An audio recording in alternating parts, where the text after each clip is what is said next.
That's the guy with lift. That's like the main guy. Good evening, ladies and gentlemen, and welcome to Dick Rasmussen Field at Ankeny High School, home of the Hawkettes. Just a reminder, today's competition is an Iowa High School Athletic Union sponsored event and is provided for the entertainment of the spectators and players. Please respect the players, coaches, and other spectators, as well as the officials, by displaying good sportsmanship. With that being said, let's meet the umpiring crew for tonight's game. We have Mike Bell and Thomas Schweers. Thank you, gentlemen, for your effort tonight.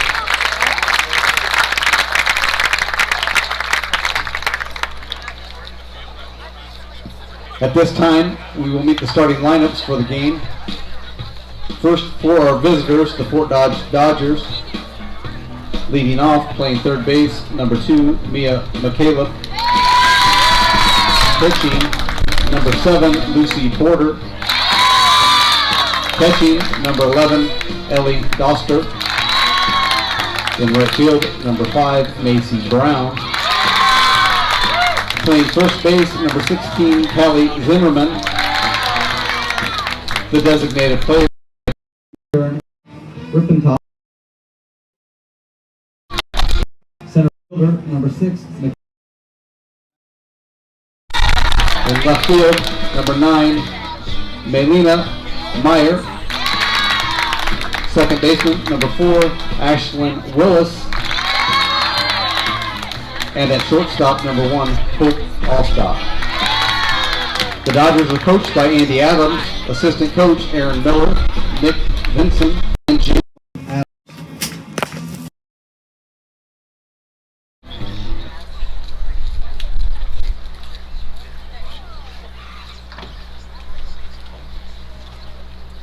And now the starting lineups for the home team, your Ankeny Hawkettes. Leading off at shortstop, number 2, Kensington Arundel. Playing center field, number 1, Avery Nelson. The designated player, number 34, Cassie Johnson. At first base, number 7, Aubrey Linsmeyer. Catching, number 25, Ava Tomlinson. In right field, number 10, Ava Larson.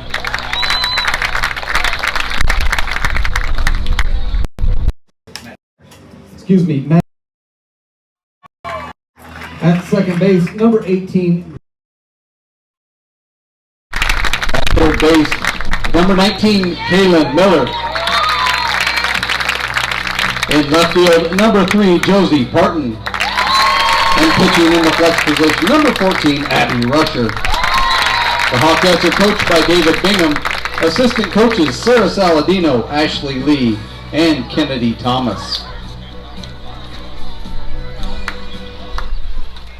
Ladies and gentlemen, at this time we ask that you please join us and direct your attention to the flag as we honor America and those who protect our freedom with the playing of. Hi everybody, Danielle Seifert here, letting you know that I have the keys to your brand new home. I have been handing over keys to Dream Homes in the Des Moines Metro for 20 years. My team we deliver an experience that's simple and stress-free. Sound advice, savvy negotiating, exceptional customer service, and the keys to living your best life are just the start of what you get when you are working with me and my team. Check out available properties at danielleseifert.com. Let's talk soon.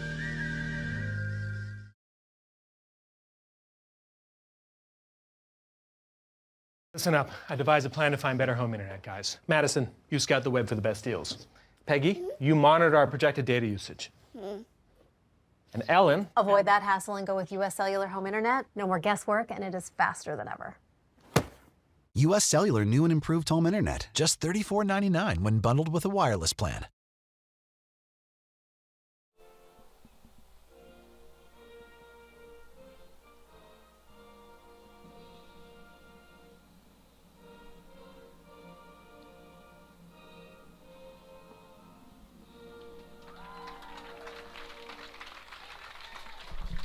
Good evening, everybody. Welcome to Dick Rasmussen Stadium.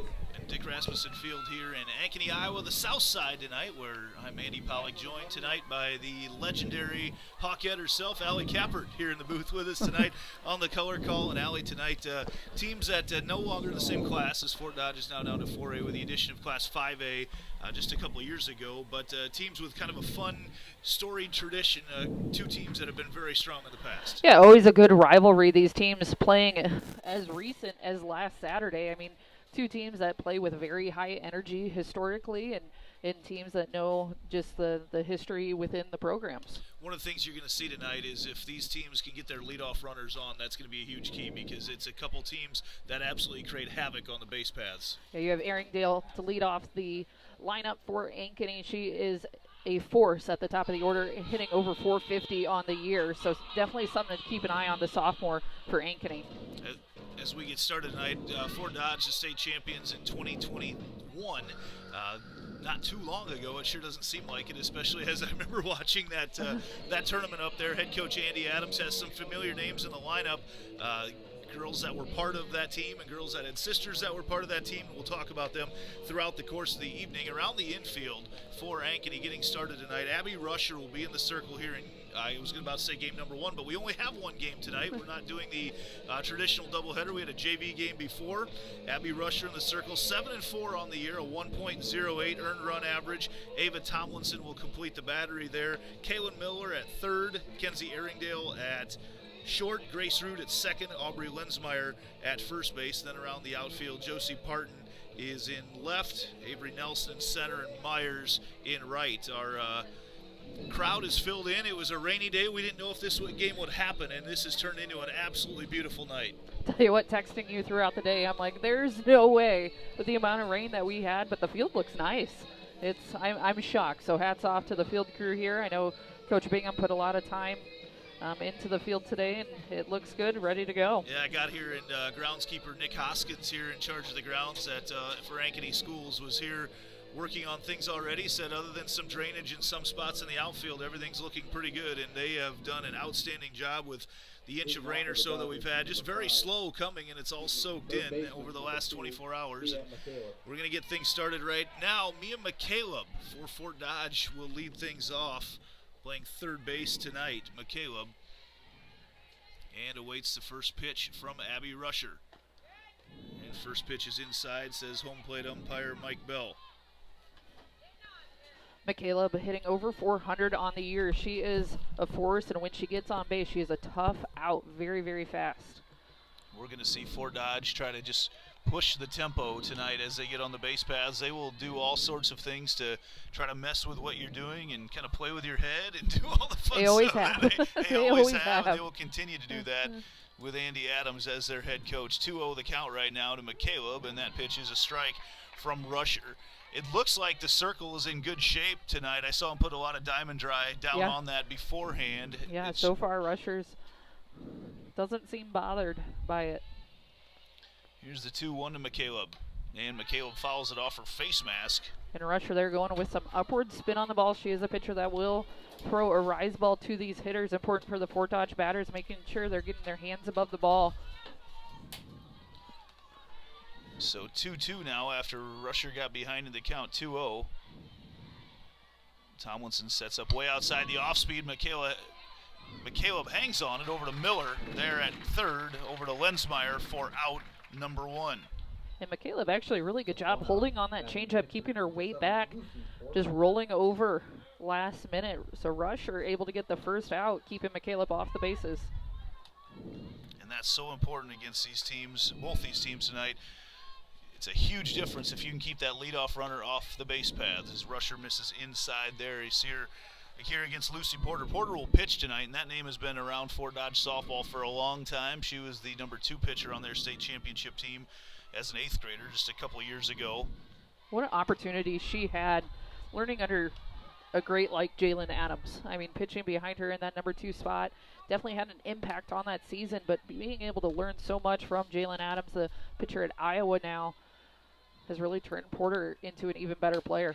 Porter puts that one a line out right there to Grace Rude, the freshman sophomore playing there at second base tonight for Coach Dave Bingham. And you talked about Jalen Adams. Adams not just learning under her there, but learning under her now. Yeah, on the coaching staff now for Fort Dodge. Really cool to see former players come back while they're in college, take what they're learning with their current team, bring it back to their high school team. Coaching for her mother. You mentioned off the air, Jalen had just an outstanding season playing for the Hawkeyes. And Adam's not the only member of that team that's coaching right now. Tori Bennett is here in Ankeny right now, actually coaching for the Jaguars. Saw her coaching against her old Dodgers on Saturday in the state championship game, or the championship game of the Fort Dodge tournament. Synonymous there as Erringdale goes back and couldn't quite get that one as it falls in that little Bermuda triangle out there between left center and shortstop, and the first runner is aboard in the form of Ellie Doster for Fort Dodge. And Erringdale on that play went deep out into center field. I think was expecting to be called off and was not. As you mentioned, just kind of a Bermuda triangle out there in the outfield. And there is going to be a substitution. I cannot see the number through the polls right now of who that is. Courtesy running number 12, Madison Hoshaw. That is, let's see here. Stepping to the plate. Right Madison Hoshaw, freshman for Fort Dodge. And that'll bring up Macy Brown, the right fielder for the Dodgers. No score yet in this one. Bunt's probably out of play as Rusher goes on the upstairs part of the zone there for strike one. And so far, Rusher has been attacking the zone, inducing weak contact by these Fort Dodge hitters, as a pitcher doing exactly what she needs to do for her defense. Two pitchers tonight that are going to be very difficult to collect consecutive hits off of. Rusher continuing to work with an upward spin in her rise ball. I'll probably say it a few more times tonight, but just an absolutely perfect night here on the south side. That ball popped up in the infield. Rusher steps in, takes it away for out number 3. 4 up, 3 down for the Dodgers in the top of the first. We'll be back with the Hawkettes portion right after this on the Ankeny Activities Network, built by the Danielle Seifert Real Estate Team. Hi everybody, Danielle Seifert here, letting you know that I have the keys to your brand new home. I have been handing over keys to dream homes in the Des Moines Metro for 20 years. And with my team in Ankeny, we deliver an experience that's simple and stress-free. Sound advice, savvy negotiating, exceptional customer service, and the keys to living your best life are just the start of what you get when you are working with me and my team. Check out available properties at danielleseifert.com. Let's talk soon.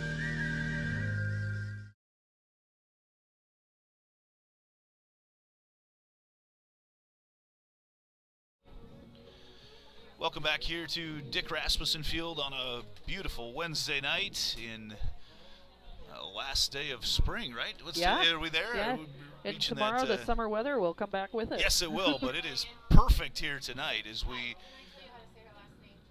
we get ready to go here with everything. The Dodgers out on the field right now, they're going to have Porter out there on the in the circle, just like we expected. Lucy Porter in 17 appearances, 12-4 on the season, and has a 2.35 earned run average here in her junior campaign. Around the infield, Ellie Doster is her catcher. McCaleb is the third baseman. Allstott at short, Wills at second, Zimmerman at first, then in the outfield, Meyer in left, McElrath in center, and Brown in right field. So the Hawkettes, I'm going to say that right, Kenzie Erringdale will start things off here, the shortstop, coming in batting a sparkling 500 on the season, and a little change up in the lineup to have her at first instead of Avery Nelson, who will be batting second now.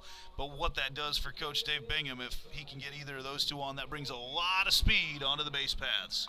Yeah, the speed is crucial. This Fort Dodge defense will work fast in everything that they do. So getting Erringdale and or Nelson on base, huge for this Hawkette offense. Look to get things started here. Porter has a little discussion with her infield here from the Dodgers, and they are constantly chattering with each other. Great group of supportive ladies amongst themselves. And Erringdale steps up to the plate.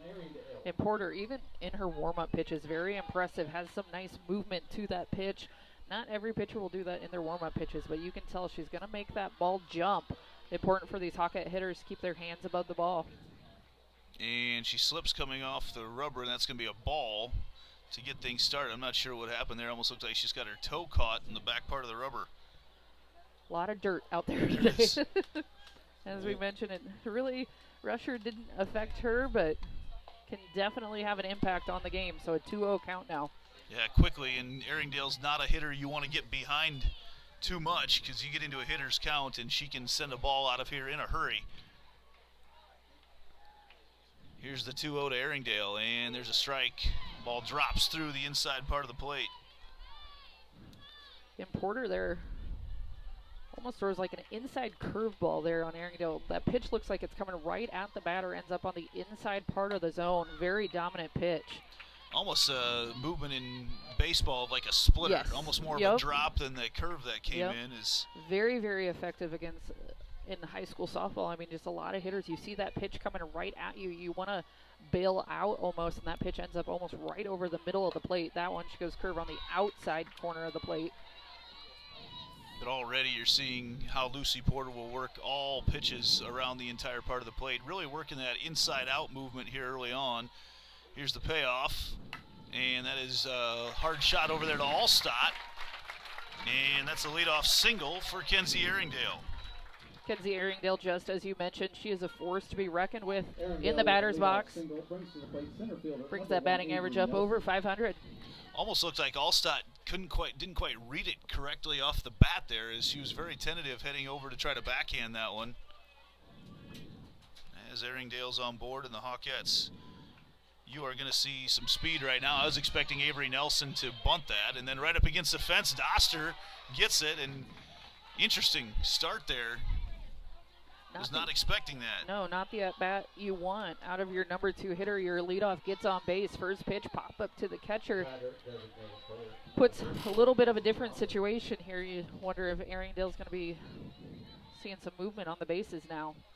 Well, and this is an at-bat that Hawkette fans have been waiting for. Cassie Johnson back in the lineup. Great to see tonight. Early on, second or third game of the year at Johnston. Broke her toe, catching it up in the backstop on a foul ball. She was a catcher for the Hawkettes. Future Texas Tech Red Raider is back in the lineup tonight for the Hawkettes. Great to see for Coach Bingham. I know he calls her the leader of this team, and she fouls that one off. Seem to be moving around pretty well in warm-ups. Not in the defensive lineup here yet tonight, but certainly a welcome bat back to these Hawkettes. The catching position, definitely a tough position to come back from any foot injury. But if you can get her bat in the lineup, you're definitely going to do it. As you mentioned, she's going down to Texas Tech. Just a phenomenal hitter. And it's rare in college softball that you see a catcher that can put on a show offensively as well.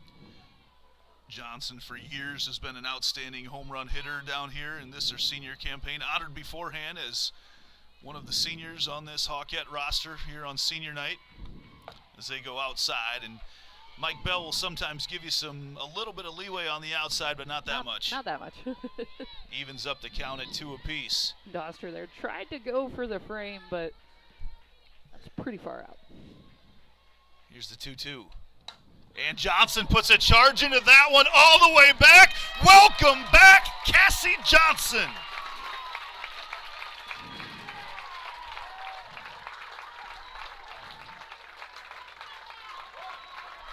And that is a way to start senior night for Cassie Johnson. She, as you mentioned, missing most of the season. Her first at-bat back gets fully extended, sends it right over the left center field wall.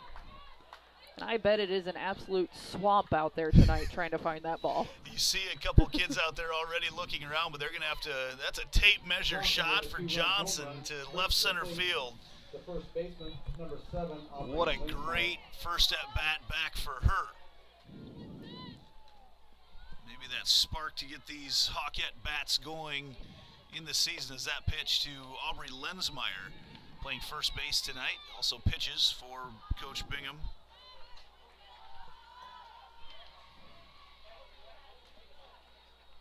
And it's now 1-0 to Lensmeyer. Lensmeyer actually leads the squad in home runs this year, has 6. So you got power, protecting power here in the lineup.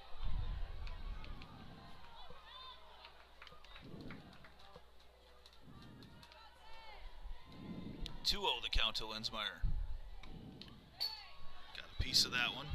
And Lensmeyer always been a good hitter, but also a phenomenal pitcher, as you mentioned. Really is going to be a top senior on this team next year for the Hawkettes, the leadership that you need.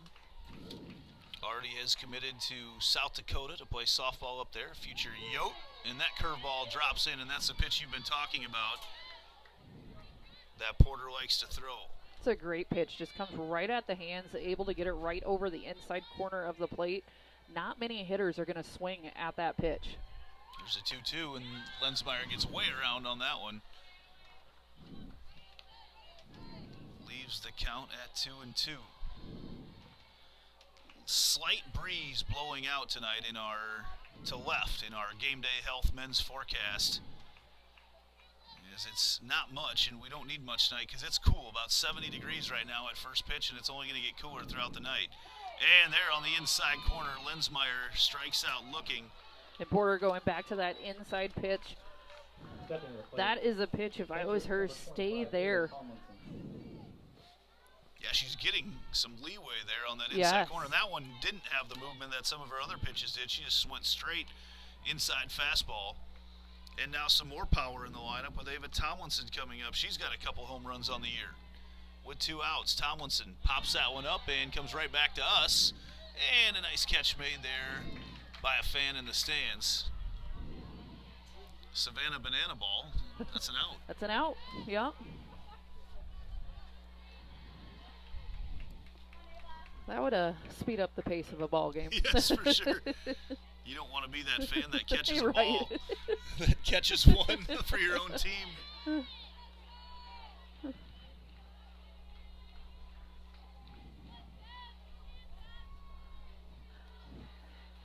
Tomlinson, another senior in this Hawkette lineup. Very, very thick with the seniors. She's going to the University of Iowa in the fall.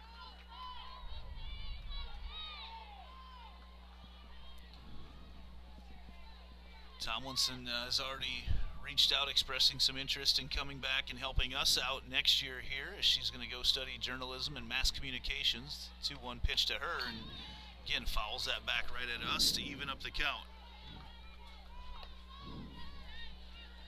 And Tomlinson has had to play a tough role this year in coming in behind the plate for Cassie Johnson. Not really something she probably would have expected coming into the season, but has done a nice job filling in that role. Still has a presence here in the lineup, even with Johnson back in the lineup now. They try to go way outside to her on the 2-2. And now going to have to bring something back inside. Boy, I could get used to watching softball in weather like this. After sweating our way through a game on Monday night, Tomlinson fouls another one back. Yeah, if we could just get this weather for the state tournament, sign me up.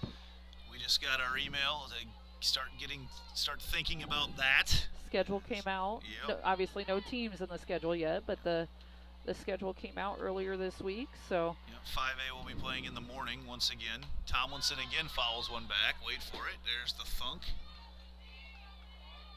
No baseball game going on here tonight. Usually that's the case. We've got baseball going on right behind us, so occasionally we'll have a foul ball, an errant foul ball, land on the field and delay things, but shouldn't have to worry about that tonight. Porter's thrown a lot of pitches here early on in this one. Gotten very, very deep into counts, working, and when she's missing, she tends to miss on that outside corner. She's had success on the inside of the plate. Misses upstairs there, and Tomlinson draws the walk. So the Hawkettes lost 5-4 to Fort Dodge on Saturday night at the Fort Dodge tournament. That was in extra innings. Already the Bats are alive here tonight, and a couple bats in that lineup. Kenzie Erringdale and Cassie Johnson are here. They were not there this weekend, and they are responsible for the 2 runs that have been scored so far. The 2 of them have a significant impact on this roster, just the ability to get on base, hit each other in. It's a spark plug that this offense needs. So this brings up Maddie Myers, the right fielder. She pops it up. Doster up against the fence, makes the play. 2 outs there for Doster in that inning. But Cassie Johnson in her first at-bat back here with the Hawkettes after a toe injury. A 2-run home run scoring Kenzie Erringdale, and the Hawkettes lead 2-0 as we head to the top of the second here on the Ankeny Activities Network, built by the Danielle Seifert Real Estate Team. West 40 Market in Uptown Ankeny is your place to shop for the best meats, steaks, brats, jerky, and everything in between. Let us be your one-stop shop for all your favorite cuts, all raised on local Iowa farms. Shopping local never tasted so good.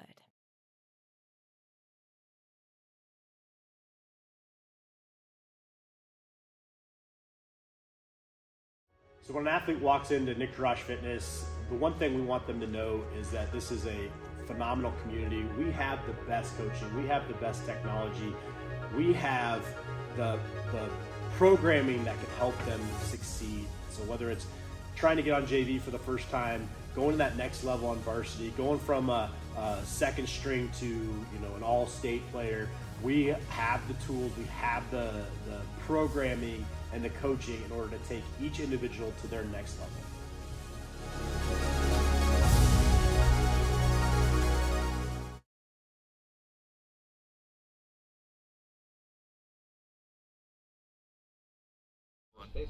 Welcome back here to Dick Rasmussen Field on the south side of Ankeny, where it's always a beautiful 70 degrees with a light breeze like it is here tonight.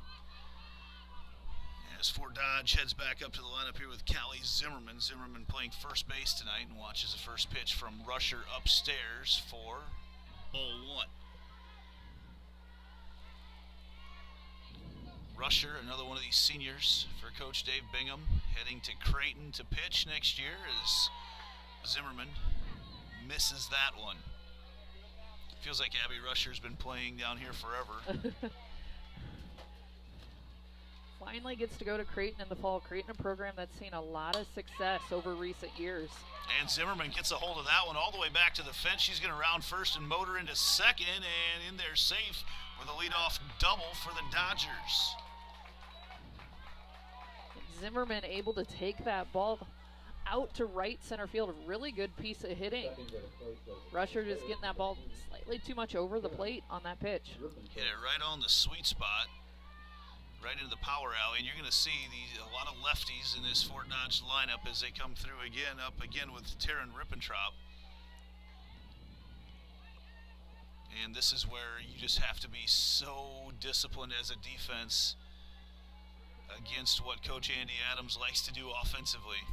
Rippentrop, only a sophomore, batting average up over 450 on the year, able to get herself on base. And goes after that first bunt. Carries her bat almost all the way down to first base. There's a threat to get on base in multiple different ways. As you see, they're showing drag bunt on the first pitch. Hawkettes expecting it to go down the right side as they've got Lensmeyer all the way, and now they bring in Miller from third as well. And tries to slap it over everybody, and that goes foul. And quickly behind in the count, takes the bunt out of play. Well, I say that, but I have seen a couple two-strike bunts this year already. You see Avery Nelson in center is shifted a long ways towards left. Josie Parton is in quite a bit in left as well. And Coach Andy Adams yelling it in to Rippentrop here, saying, work low in the zone. We're not swinging above our hands. And she just did. It's dropped, and then the runner does move on, and basically you get the sacrifice bunt out of the deal anyway, as Zimmerman moves on to third on the Rippentrop strikeout. Rusher's changeup there threw off Tomlinson behind the plate, just as effective, as you mentioned, moving your runner over. So you end up exactly what you were hoping for as a Dodger. And that'll bring up Mackenzie McElrath, the center fielder.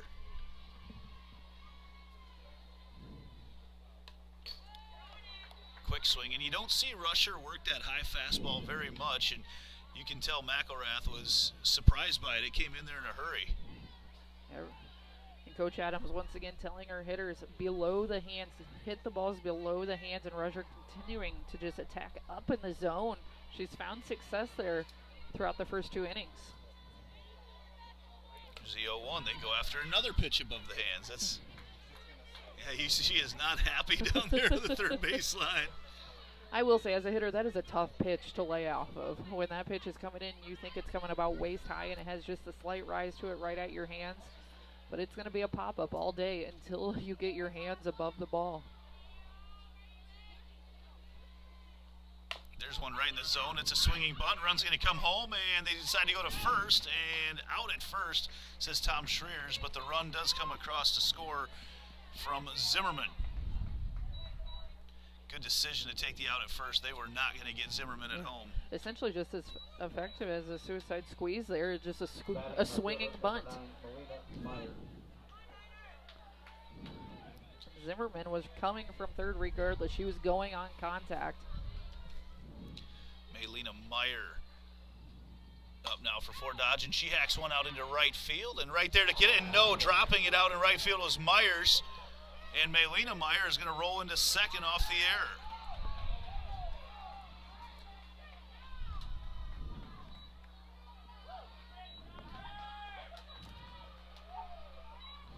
I don't know if Myers took her eye off it right there at the end, or what happened. What looked like should have been a routine play. I mean, you kind of get that spin going away, and it looks like that's exactly what happened. It went off the tip of her glove. It was kind of tailing towards the foul line. So now a runner at second base with 2 outs, 4-4 Dodge. Ashlyn Wills, the number 9 batter in the order right now for the Dodgers. First pitch to her is a strike from Rusher.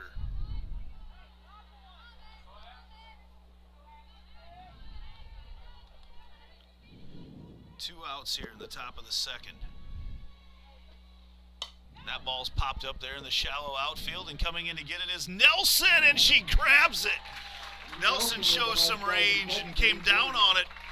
Was expecting almost a Willie Mays style basket catch, and she ended up coming down on it. But Fort Dodge gets a run off a couple hits and 1 error as we head to the Hawkettes portion of the second here, back after this on the Ankeny Activities Network, built by the Danielle Seifert Real Estate Team. What if you could create memories that would last a lifetime? That would be pretty cool. Well, now you can.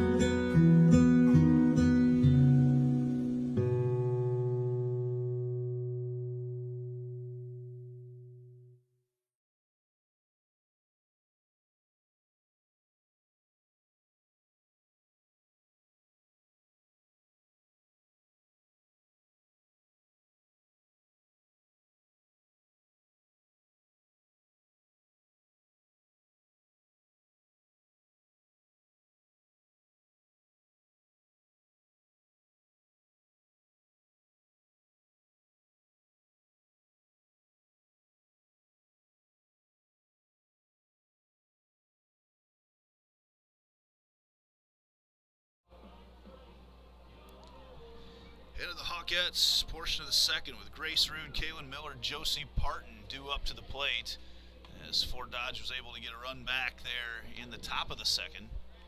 We could play all night tonight. It's almost too bad they don't have a, well, if we would have had a doubleheader, we wouldn't have been playing earlier on at 5 o'clock, not a varsity game. They were able to start the JV game just a little bit late. It's rained all day long here in Ankeny up until about 5 o'clock today, so never had anything too overpowering, but fortunately able to have a field that handled the water very well, and a great grounds crew led by Nick Hoskins that got things ready to go here tonight so the Dodgers could come down and play. Led into a picture-perfect evening.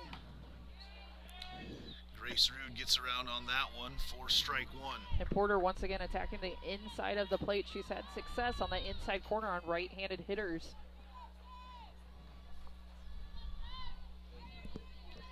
That's what you see down at the state tournament as well. You see so many of these pitchers that they work that inside fastball, that screwball in on the hands, and just really make things difficult to barrel one up. Get a lot of weak grounders to the left side of the infield. It's so effective. If you have just a little bit of speed and you're able to throw it right on that inside corner, it's so hard for hitters to turn on it. I mean, it's tough in baseball, it's tough in softball, and especially if you can add just a little bit of movement to it. That ball's popped up right back at us. Wait for it. There's the thunk. A little hailstorm going on us here tonight. Hopefully my cameraman Drew out there didn't get a carom off that one. It looks like the camera's still running, so should be good to go. And now the count 1-2 to Rude.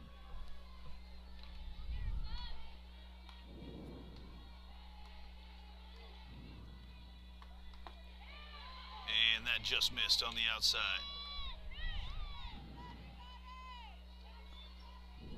I like the pitch selection there. You're up 1-2 in the count. Porter is, and she had been attacking inside, and then goes outside with that. Good job by Rude not chasing.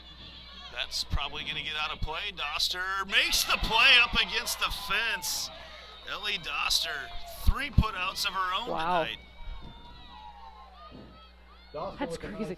3 of the 4 out so far for Ankeny have been pop-ups to the catcher. And they've been right to that exact same yes. spot. right up corner. against the fence in that same corner. As Doster gets some words of encouragement from Mike Bell behind the plate. She did it exactly perfect. Found the fence and grabbed that ball before it caught any part of the fence. 1 out here to Kaylin Miller, who tried to check her swing, but went there for the first strike.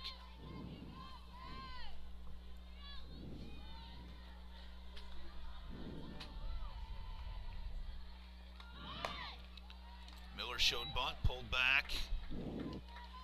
Porter just off the plate, outside. Doster trying to get her the call there, but that one missing right into the other batter's box. There's a ball. That's a fair. Oh, that's a foul ball. I thought that was fair. It just snuck outside that bag on third. Some really hard contact there by Kaylin Miller. Appeared to go right over the base, missed maybe just outside of it. That did not go foul by much. Again, getting around on these pitches, you're going to see a lot of balls over the left side of this field. Here's the 1-2 to Miller. Change up, and she waits on it out there to left, though. Right there to catch it is Meyer for out number 2. And a good piece of hitting there by Kaylin Miller, waiting on that changeup. Puts good contact on it, just directly at the left fielder for Fort Dodge. And that'll bring up Josie Parton.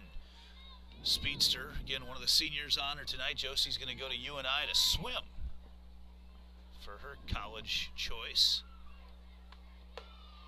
And that first pitch goes outside from Porter. Parton really serves as the second leadoff hitter for this Hawkette team with her speed on the bases.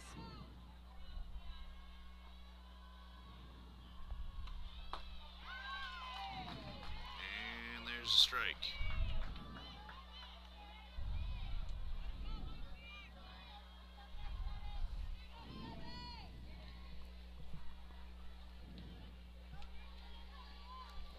The count right now to Parton. That's way outside as well.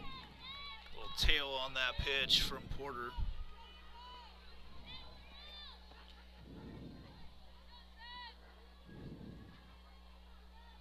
Now on the 2-1. And then missed outside as well. So you mentioned the leadoff yes, mentality. I was just going to say, if you're Porter right here, you want to keep Parton off the bases because you are heading into a dangerous part of this Hawkette lineup. And Parton goes in off the hands to load up the count. Bottom of the second. Cassie Johnson home run in her first at bat back after about a 15-game hiatus with a injured toe. Full count to Parton, swing and a miss. Strike number 3 as we will now head to the top of the third. Good time right now to thank our sponsors tonight. Tonight's game on the Ankeny Activities Network is built by the Danielle Seifert Real Estate Team and presented by the District at Prairie Trail. Also brought to you by Iowa Family Assistance, B&E Construction, Courtyard by Marriott, Residence Inn in the District, Vittoria Homes, Wholesome Pet Essentials, U.S. Cellular by Cellular Advantage, Cinerama Ankeny, Fiscus Jewelers, Nolte & Sons Lawn and Irrigation, Northwest Bank, Big Roofing, the Iowa Rush Soccer Club, Made in the Shade Blinds and More, Game Day Men's Health, the Edward Jones Office of Kent Patterson, Lamberti, Murphy & Strong Law, 8x8 Electrical Contracting, established with quality, driven by intent. We do all things electrically for residential and commercial projects, including electric vehicle chargers, solar batteries, and generators. For scheduling, call Adam at 515-208-7643. And Central Iowa Beef, where we bring the wholesome goodness of custom-cut beef from the heart of Iowa directly to your table, and that embodies the essence of field-to-fork dining. We offer Iowa-raised beef in a variety of subscription options, individual purchase and bulk purchases with a quarter and half and whole cows all available. Visit us at www.centraliowabeef.com to order. And Summit Family Dental. Doctors Lynan, Millard, and Moe, Summit Family Dental can take care of all your dental needs, from cleanings and fillings to implants, crowns, and clear aligner therapy. Set up an appointment with them today. Visit the website summitsmilesiowa.com. Got that all out in the break. So, man, it's been great to have all these businesses in town come and support our live streams and get all these student-athletes games on the air. We've only missed a handful over the last 4 years that we've been doing this, and usually it has to do with the reschedule or because of multiple events going on at night. And I know people in the community and all around the country and world are very appreciative to get these on. I just heard the other night from a mother who was getting choked up, telling me that her own mother was always able to watch her granddaughter play from a long ways away, and was very appreciative of all this going on. As that ball hits the leadoff batter, Mia McCaleb, and she is in some pain right now. Did it go in the knee? It looked like it hit, yeah, just right on the kneecap. That's tough. And Rusher in that sequence started her off with a changeup and came back with the fastball on the inside corner, hitting her right in the knee. And McCaleb pretty shaken up on that one. That kneecap shot will that can make you a little lightheaded when that happens. A lot of times it's nothing injury-wise, but right. It'll bruise up. Oh yeah. The sting of it. Feel like getting back up. Yeah, the sting of it, the initial sting of it is the absolute worst. The athletic trainers there from Ankeny are out to check on McCaleb. It's a tough shot to take. So we're going to go out and take a peek. But yeah, that's she was able to jog down to first after gathering her composure. And it looks like she's going to be okay, and certainly a bat that you want to keep in the lineup. There's a couple air squats down over there at first base to show she's all right. And definitely not intentional at all by Rusher. You do not want to get that leadoff batter on. This part of the lineup, 4-4 Dodge, just as dangerous as it is for Ankeny. Porter coming up here had a hard hit ball right at the second baseman in her first at bat. So Lucy Porter steps on up. Stepping to the plate for the Dodgers, pitcher number 7, Lucy Porter.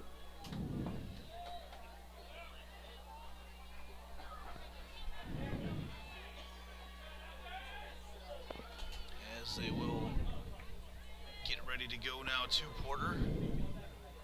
0 for 1 on the night. She shows bunt, pulls back, and McCaleb does stay at first. And you see all that rotation that happens in the defense is by design, both offensively and defensively. But, man, it can sure get your defense in some uncomfortable positions. Definitely, and you have to think McCaleb on that one.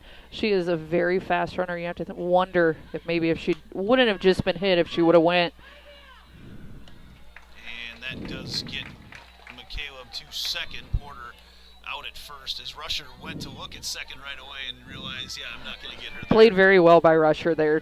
Check your lead runner when that opportunity is not there. Get an out for your team. Regardless, though, McCaleb moving up to second base. Now, dangerous part of the lineup coming up with a runner in scoring position. Joey Doster steps up to the plate. She had a single, got a hold of one to left in her first at-bat tonight. And she puts a charge into that one over to the right side as Myers steps in, and it's dropped there at second base by Rude. And the second error of the night for Ankeny is a costly one right now, as it puts runners in the corners with the cleanup batter, Macy Brown, stepping up.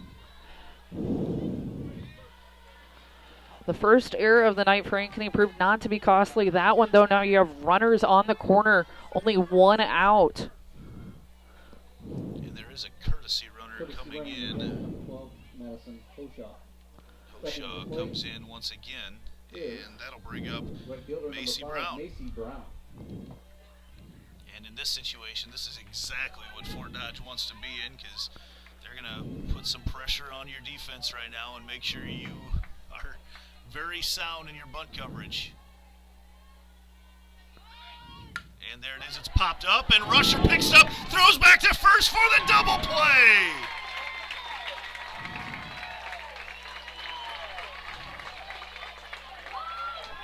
And the runner comes home, but that was 3 outs, wasn't it?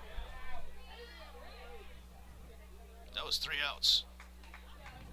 And so there's a little confusion as the Hawkettes started to run off the field. I was writing down my notes because that was 3 outs. That was 3 outs. No hits, one Hawkette error, and 1 runner left on base. Do it for the Hawkettes. And the Hawkettes dodge a bullet there. Keep the lead at 2-1. Back with the Hawkettes portion of the third right after this on the Ankeny Activities Network, built by the Danielle Seifert Real Estate Team. Hi everybody, Danielle Seifert here, letting you know that I have the keys to your brand new home. I have been handing over keys to dream homes in the Des Moines Metro for 20 years. And with my team in Ankeny, we deliver an experience that's simple and stress-free. Sound advice, savvy negotiating, exceptional customer service, and the keys to living your best life are just the start of what you get when you are working with me and my team. Check out available properties at danielleseifert.com. Let's talk soon.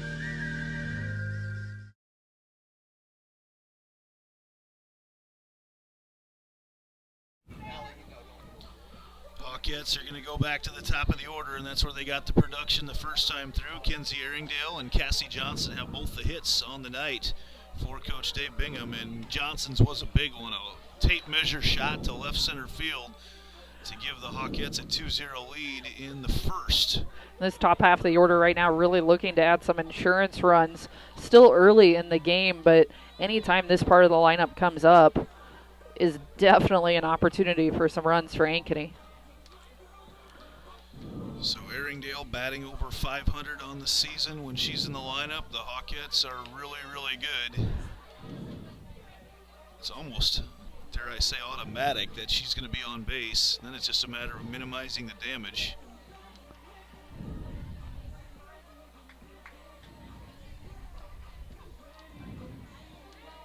Again, just a very slight breeze blowing out to left field right now. Stepping to the plate for the Hawkettes, shortstop, number 2, Kensington Erringdale. As Erringdale steps up to the plate. And Erringdale, just the way she plays, very smooth at the plate defensively, just in total control of her at-bats. First pitch kind of got away from Porter a little bit. It looked like she was going to that drop change and couldn't get the spin on it to get it to drop back down. It just stayed upstairs. And for the second time to Erringdale, she starts off on a 1-0 count. And Erringdale, speed's not affecting her, able to get her hands out in front and around that inside pitch.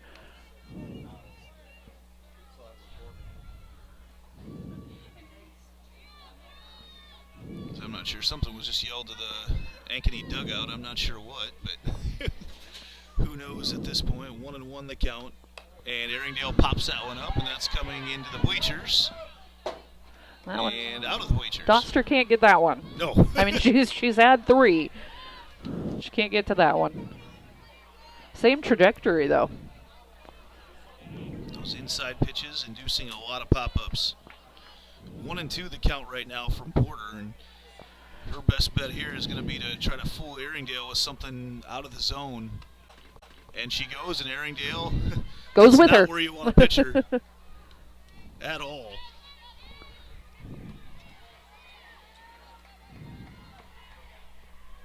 Still 1-2 the count to Kenzie. Yeah, Erringdale's not going to be fooled by that inside corner. Has very fast hands through the zone. There's the change up, and Erringdale is on base for the second time tonight to almost the exact same spot. Really actually a smart pitch in that situation. Clearly she's catching up to everything that you throw fast. So mix in the changeup there, induce weak contact. Unfortunately, she just found a gap, but smart pitching there by Porter and great piece of hitting by Erringdale. And now I'm going to guess we're going to see some bunting here from Nelson. As that pitch misses outside.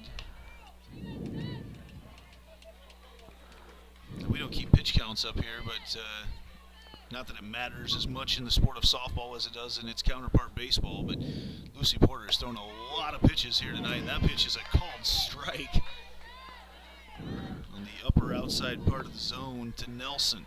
Still, though, with how condensed the season is and how many games they play per week, it's never ideal to see your pitcher throw more than, say, 100 pitches in a game. 100 to 120 would probably be about your max that you'd want to see. I was just talking to a gentleman the other day whose daughter threw over 400 pitches in a tournament this weekend, and due to a bunch of injuries. I said, well, my daughter threw about 60.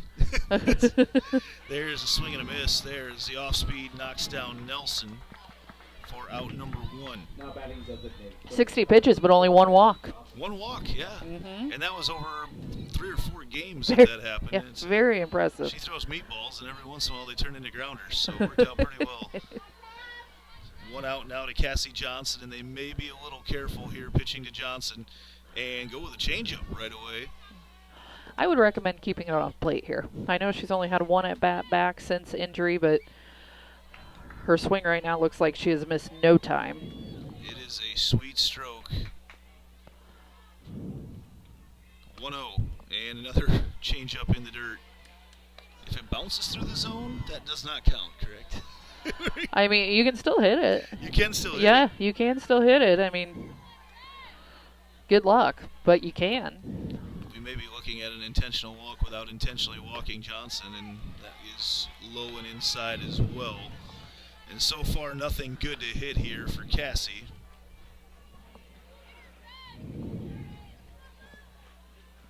I'd stay far away from the plate here. 3-0 Johnson, probably with a green light. She does, and checks the footwork of Coach Dave Bingham down there at third base.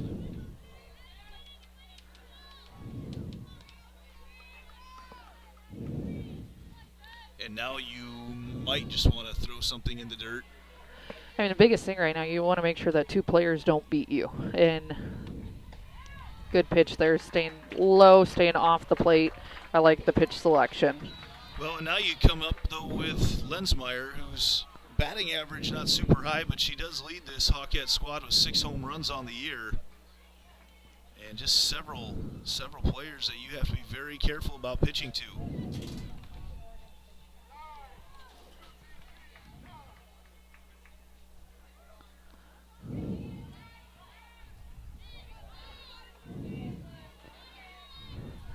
And as we mentioned, Cassie Johnson coming back from injury will get pinch ran here for, so makes sense. Yeah. Number 9, Morgan Fisher, and batting. Morgan Fisher checks in our Hearts of Ankeny Animal Hospital substitution to run as Lensmeyer steps up, would like to open this game up a little bit. And Lensmeyer gets around on that one. It's a long strike over back towards the school building. She was ready for that inside pitch, able to get her hands out in front on it. Just a little bit too far out ahead. Lensmeyer 0 for 1 tonight. And the high fastball. And that high fastball from Porter, not exactly overpowering, but when she mixes it in with the other pitches that she's got, it sure has some pop to it. Yeah, and so far these Hawkette hitters haven't chased it, but I like to see her mixing it in. Just keeps these hitters more on their toes. And way in front of that one was Lensmeyer. And the count's now 1-2. Good crowd here tonight on the south side as we got started with senior night and the rain was coming to a drizzle. Didn't know for sure if we'd have a lot of people here, and we've got a bunch. Lensmeyer way in front of that one as well. And the only night this week it's not going to be about 93 degrees, so why not come out to the ballpark, I suppose. It is absolutely gorgeous. I know my daughter's at a pool party tonight, and this would be the only night you may not want to be at a pool party. So That's we funny. may be in the 60s by the end of this one. Here's the 1-2 to Lensmeyer. And the little fastball up and in. Lensmeyer draws just a piece of it to stay alive. She is out in front of a lot of these pitches right now. The 1-2. There's that drop change that she was going for, but it hasn't got that one to snap off tonight. Hasn't thrown it for a strike yet, but I do really like that pitch selection there. Lensmeyer, who's been ahead on essentially all the pitches that Porter has thrown. Throw it even slower at her here. And there's a swing and a miss. His way out in front of it was Lensmeyer.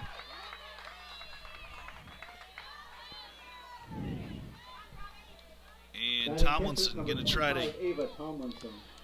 to knock in some of these runners right now that the Hawkettes have on base. Erringdale out at second, Fisher at first representing Cassie Johnson. As Tomlinson, first pitch is a strike on the outside corner.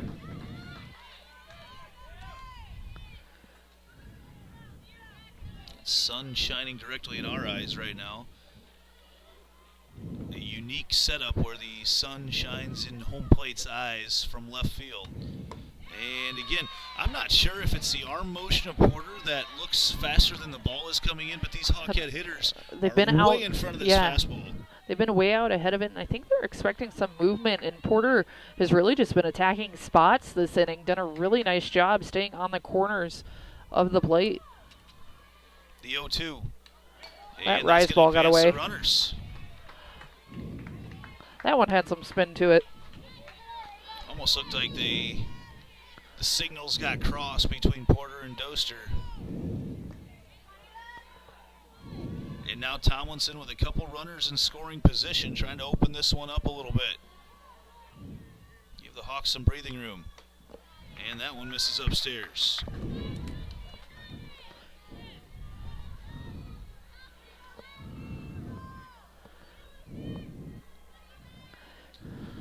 Two and two to Ava Tomlinson, the senior. Swing and a miss, strike three. And the Dodgers dodge one. There is a leadoff single. Not able to push one across for the Hawkettes. We head to the top of the fourth here on the Ankeny Activities Network, built by the Danielle Seifert Real Estate Team. Listen up. I devised a plan to find better home internet, guys. Madison, you scout the web for the best deals. Peggy, you monitor our projected data usage. And Ellen... Avoid that hassle and go with US Cellular Home Internet. No more guesswork, and it is faster than ever.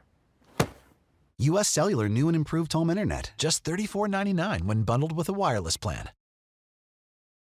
West 40 Market in Uptown Ankeny is your place to shop for the best meats. Steaks, brats, jerky, and everything in between. Let us be your one-stop shop for all your favorite cuts. All raised on local Iowa farms. Shopping local never tasted so good.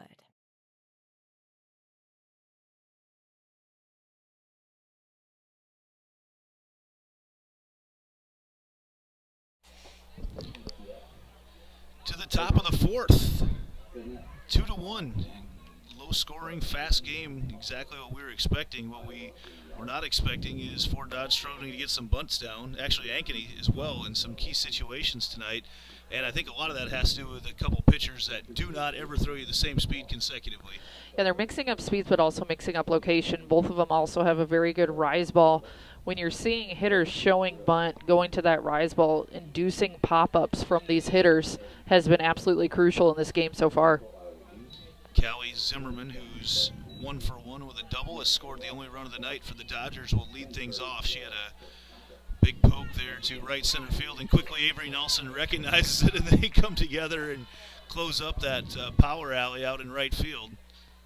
And the first pitch, an off-speed, drops into the zone. It's exactly the pitches that Andy Adams wants her Dodgers to lay off. Yeah, great pitch selection there by Rusher. Starting off-speed, she knows this is the hitter that squared her up last time. 0-1 the count, and that's outside.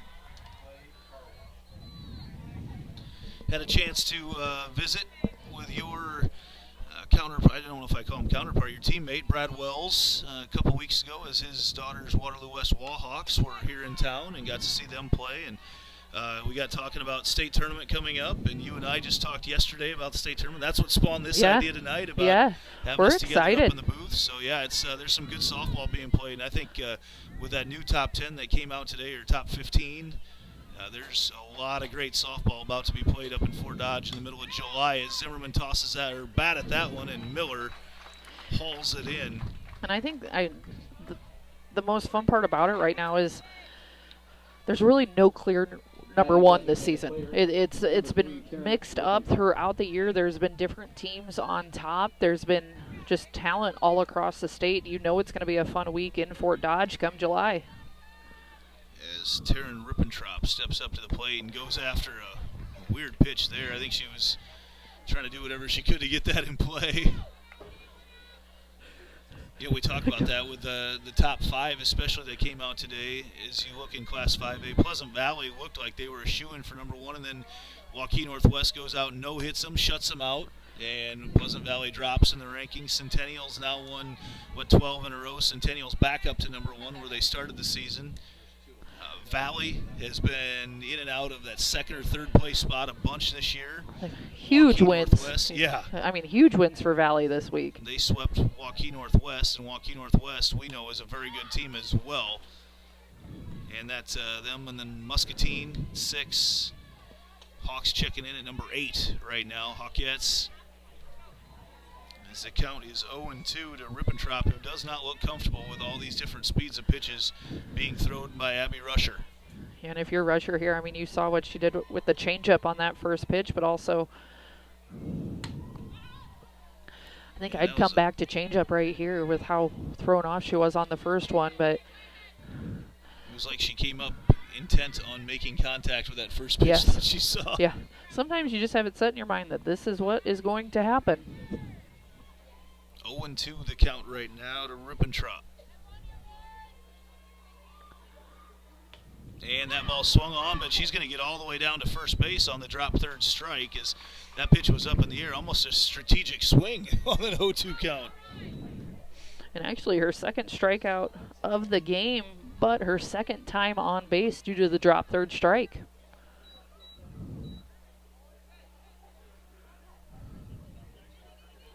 That'll bring up Mackenzie McElrath. There is a Heart of Ankeny Animal Hospital substitution with a courtesy runner over at first. And actually, that'll be a pinch runner, actually, in this situation. Rippentrop is the DP. I'm not sure if they put Hope Allstott in that she's hitting for. Yeah, it is. Hope Allstott goes in. The shortstop to run. For the DP, running at first base, number 1, Hope Allstott. Stepping to the plate, center fielder at number 6, Mackenzie McElrath. And that'll bring up Mackenzie McElrath.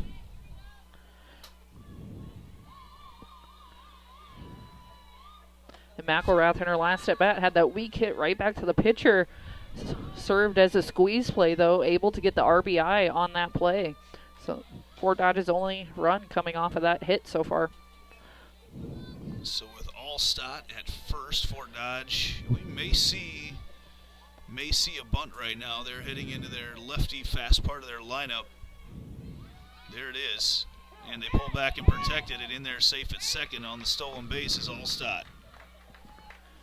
And they did say that McElrath went there. I think the count's 1-1. There it is. Yes, it is. And Fort Dodge not scared to play just old-fashioned, old-school softball. They'll put down bunts in close ball games. They play base-to-base ball. And now they're going to try to get something over to the right side here from McElrath.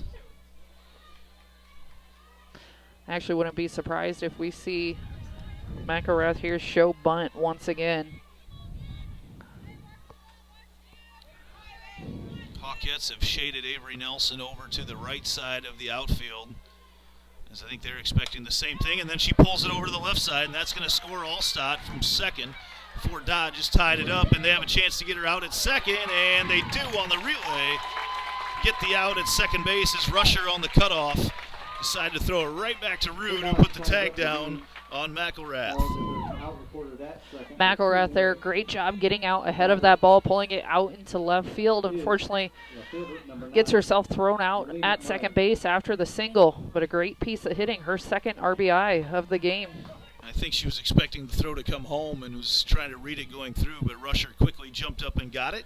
Heads up play by Abby, and that's a foul ball from Melina Meyer. And that drop third strike proves costly as Fort Dodge has tied it up there with a Rippentrop.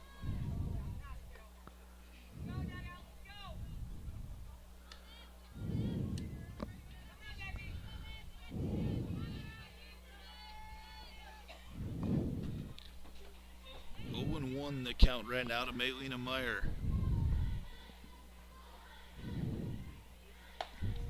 Rusher coming in fast with that one and painting a corner. Rusher, a pitcher that really relies heavily on her movement and her pitch on that one, just attacks flat right on the corner of the zone. I'm about to say one of the first true fastballs we've seen from Rusher tonight, and then goes back to the high fastball as well right after that. So something in the scouting report that they were going to come right at Meyer. And Meyer did get on with the error in her first at-bat tonight on a pop fly to right. So they may be counting on getting another one that direction from her. 0-2 the count to Meyer. There's the change-up over to Rude at second. Rude picks it up from the knee and makes the play over to Lensmeyer for out number 3. Is Fort Dodge has tied it up. Time to stretch. Midway point of the fourth as we come back after this on the Ankeny Activities Network, built by the Danielle Seifert Real Estate Team. Right now at US Cellular, you can get a new phone without having to trade in your old one. Trade you my PB&J for that phone. No, kid, you don't have to trade. See? $830 off any phone at US Cellular. No trade-in needed. You drive a hard bargain. Boom. Chocolate milk. I'll take the chocolate milk. Okay. Yes. US Cellular, built for us.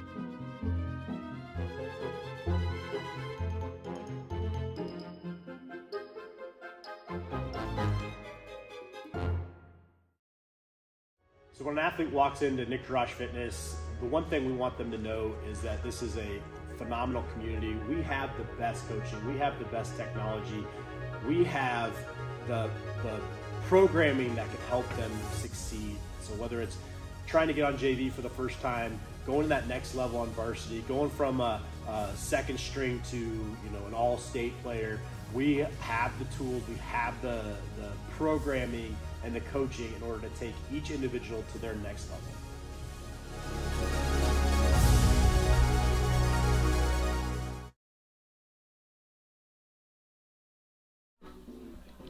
Lily Hans stepping up to the plate here for the Hawkettes in the bottom of the fourth. Game all tied up at 2.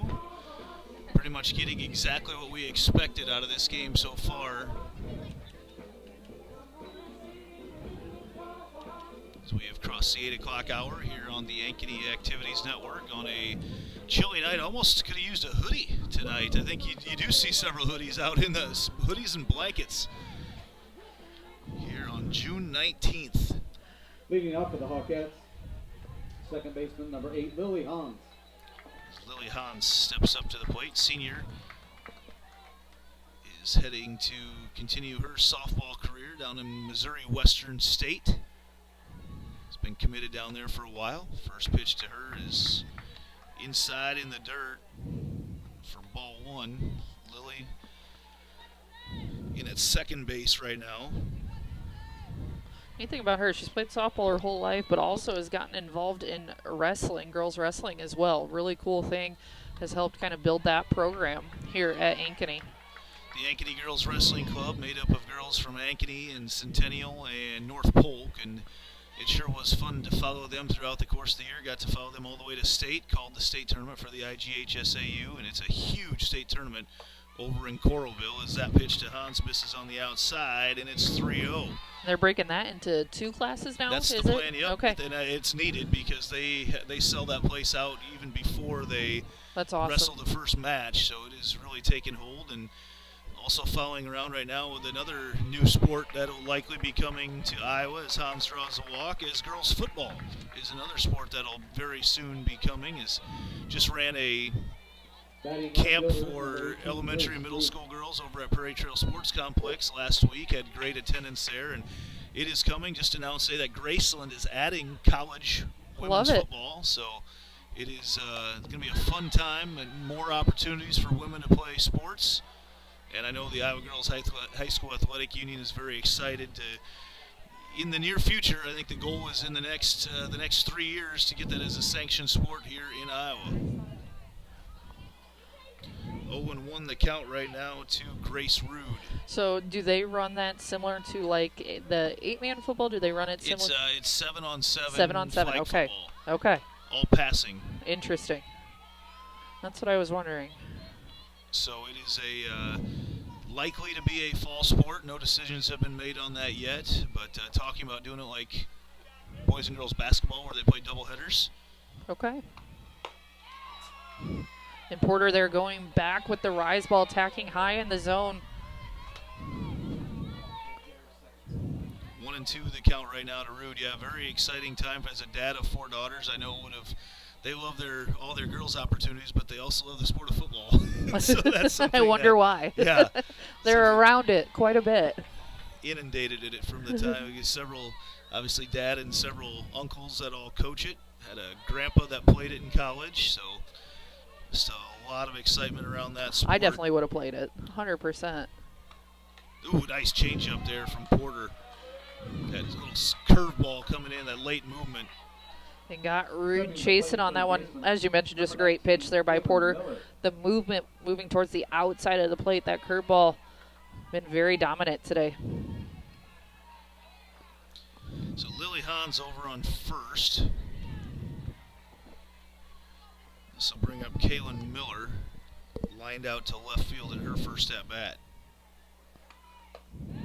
Well, you talk about just keeping hitters off balance. Both these pitchers tonight, it is just, it's inconsistent as all get out, and that's exactly what you want. It's been fun to watch, honestly. They haven't stuck with one speed at all. I'd love if we could get a radar gun on both of these pitchers to see exactly how much. There's a shot, and that is out of here.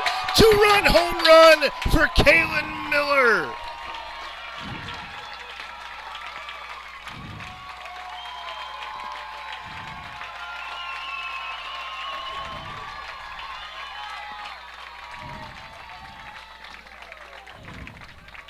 Kaylin Miller there. She has been one of the hitters here. We talked about the pitchers mixing up speed a ton, but she has been able to time it out, getting the ball out in front, pulling it over the left field wall. An absolute shot off the bat. And that is home run number 2 of the season for Miller as we head now to the left fielder, Josie Parton. Hawkettes doing work with the long ball here tonight. 2 2-run home runs. That's why they lead now 4-2. As Parton shows bunt and sticks with it. On a night like tonight, we're able to have the windows open here in the press box. Both of the home runs so far, you could tell right off the bat just based on the sound that both of them made. Just cleanly hit balls. You talk to some of these hitters, when the ball hits the sweet spot on the bat, you don't even feel it. Yeah. It's like hitting a bouncy ball. That ball's popped up, though, there, and Doster's going to get another opportunity to get a number 4 for her out here tonight. And after the home run, this is actually not a bad situation for Fort Dodge right now, getting Erringdale up with 2 outs. Exactly. Biggest thing here is keeping the ball inside the complex against Erringdale right now. She certainly has the ability to put it out, and she will if you miss one right in that middle part of the zone to her. So those 2 pitches in nearly identical spots, but makes the count 1-1. I see Caitlin's dad's out there proudly carrying around the home run ball. Good job on the Millers tonight. 2-1 the count right now to Kenzie Erringdale.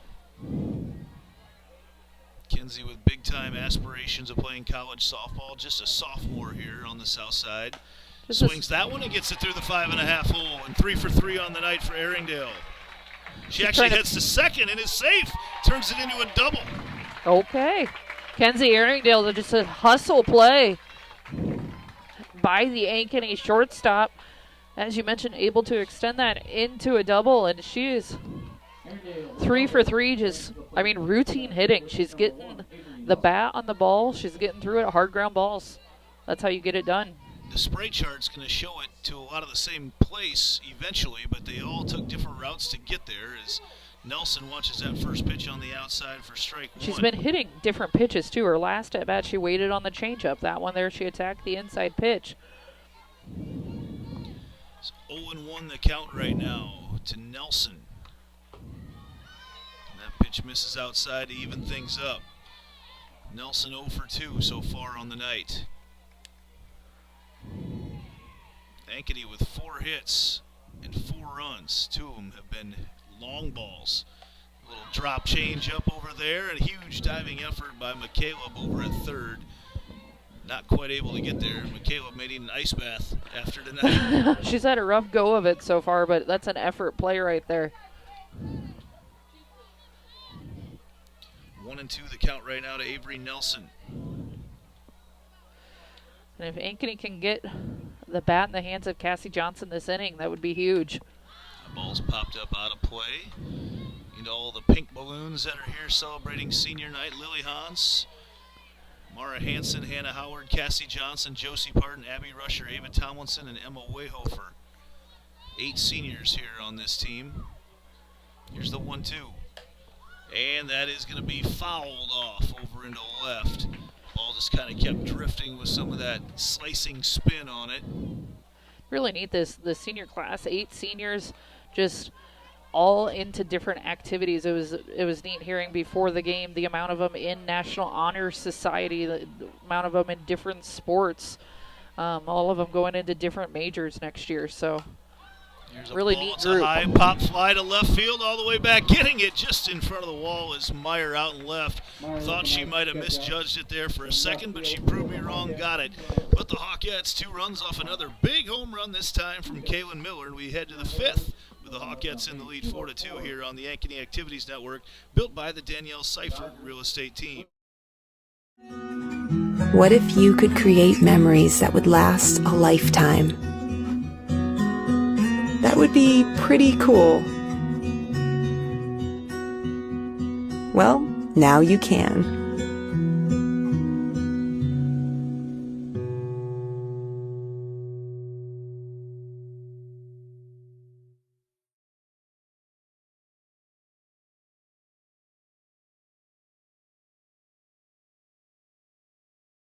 Right now at US Cellular, you can get a new phone without having to trade in your old one. Trade you my PB&J for that phone. No, kid, you don't have to trade. See? $830 off any phone at US Cellular. No trade-in needed. You drive a hard bargain.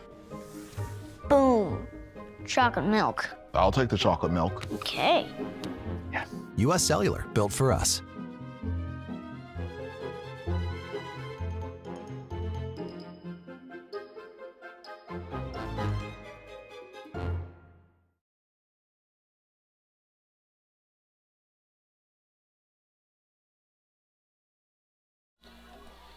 Back here with the top of the 5th. Fort Dodge trying to dig into this Hawkette lead. Ashlyn Wills, the number 9 batter for the Dodgers right now, going up against Abby Rusher, who has scattered 3 hits through the first 4 full innings. Lily Hans in playing second base right now. Grace Root out in right field for the Hawkettes. Little off-speed pitch. Freezes Wills there. Makes the count 1-1. Both of Fort Dodge's runs so far came from RBIs in the 7 spot by McElrath. Need to get this bottom part of the order and then the top going. There's a spinner up to Hans, who has to get rid of it in a hurry, and she does for out number 1. With 1 away. Third baseman, number 2, Mia McCaleb.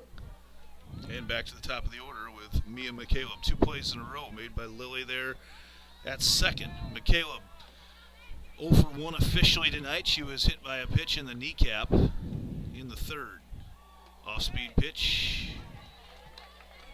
And Rusher just not scared to throw that pitch on any count right now. You love to see it from your pitcher attacking the zone with it as well. 1-0 the count right now to McCaleb. There's a fastball hacked out into right, drifting foul over into the Hawkette bullpen, where it looks like we've got some action going out there. Excuse me, the Fort Dodge bullpen looks like they've got some action going out there right now. I would imagine you will not see Porter leave the game tonight.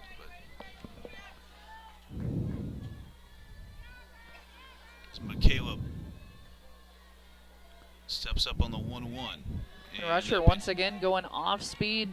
She's throwing that pitch more and more as this game goes on, keeping these hitters off balance for sure. 2-1 the count.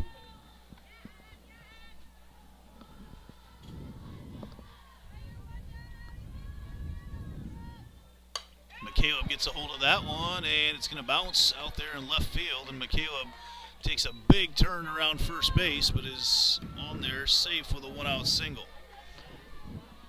And for McCaleb, they're probably the second hardest hit ball we've seen by Fort Dodge tonight. Really squared that one up, able to pull it out into left. And as I mentioned, opportunity here for the top of the lineup to get some run production for Fort Dodge. One out here brings up the pitcher, Lucy Porter, as she's got the pop in her bat that could tie this thing up right now with McCaleb on first. And that pitch gets away from Tomlinson. McCaleb's going to head in there safe at second. It was a called strike.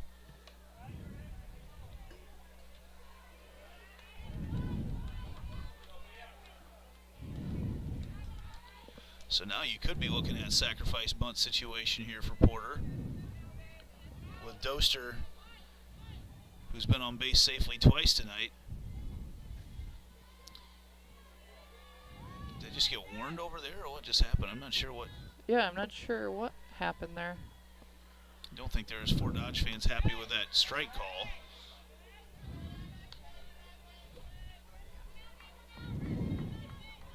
One and one the count right now to Lucy Porter, the pitcher, trying to help her own cause. That ball came in tight. That fastball coming in right at the hands of your pitcher. You might want to make a business decision right there if you're Lucy Porter. Stay out of the way. Here's the 2-1. Nice pitch from Rusher. Rusher not going a lot right. of spin on it, No, but some nice natural upward movement. I was just going to say she went right over the plate with that pitch. Porter just pulling her eyes a tiny bit off of it. That could have been a big play for Fort Dodge. Here's the 2-2. And Porter gets around on a great snag made by Miller over at third base for the out. Kaylin Miller having a really nice night. Nice play at third base for the second out of the inning. Brings to the plate catcher number 11, Ellie Doster. And that will leave McCaleb at second. So nice turn of events there for the Hawkettes. 2 outs here in the top of the 5th.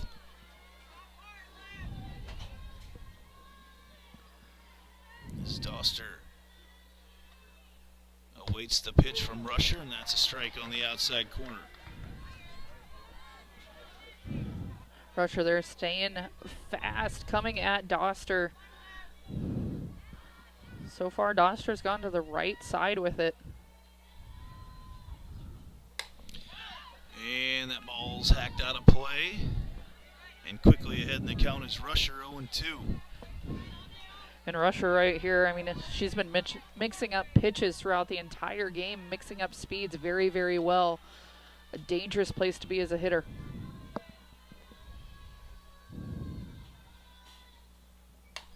Once again, mixes up speed, like the pitch selection there, 0-2. Sends Lensmeyer into the Fort Dodge dugout. Count remains at 0-2.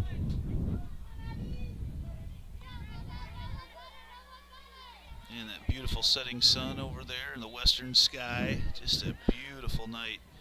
Bottle this one up for a while. Here's the 0-2.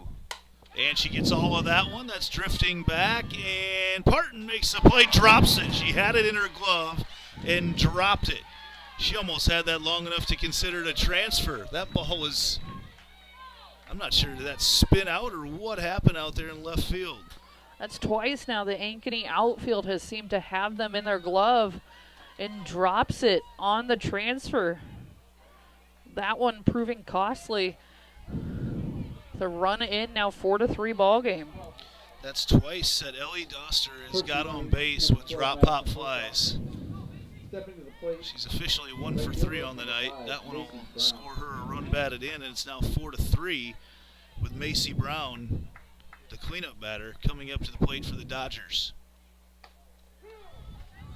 And this is where right now you want to buckle down and get these outs, because with 6 outs remaining in this game of the cleanup batter, you want to get this out right now and maybe avoid seeing the top of this Dodger order here the rest of the game.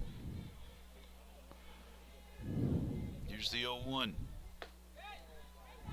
That did not miss by much. I missed it. We've got a courtesy runner out there for Doster at second. I did not see who it was that came in to run for her. We may just call her Doster for the time being. I believe it's Hosak again. Here's a little fly ball to Hans there on the infield and makes the play. Dodgers score another off the 4th Hawkette error of the night.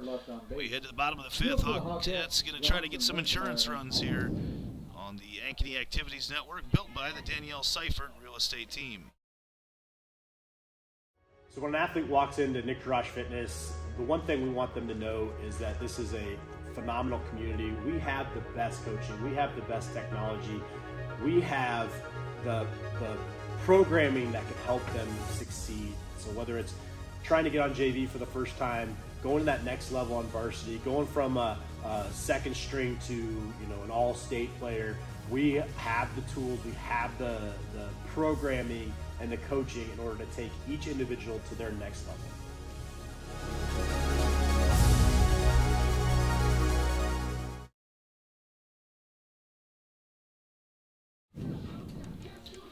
Hawkettes going to try to go back up with Cassie Johnson and Aubrey Lensmeyer and Ava Tomlinson. So this is the run-producing part of the order right now for Coach Dave Bingham. And he's been a team that's been built for speed and slapping and creating havoc on the base paths in the past. But you look, this is a little bit different team DNA-wise, as you've got a lot of power hitters in this lineup. Yeah, definitely more power than he's had in a few years in this Hawkette lineup. It's been fun to watch. I know, as we mentioned, Johnson's missed a large chunk of this season, but coming back tonight, you realize exactly why she's your number 3 hitter in the lineup. 4-3, the Hawkettes got on the board with a 2-run bomb from Johnson in the bottom of the first. Fort Dodge got one back in the second.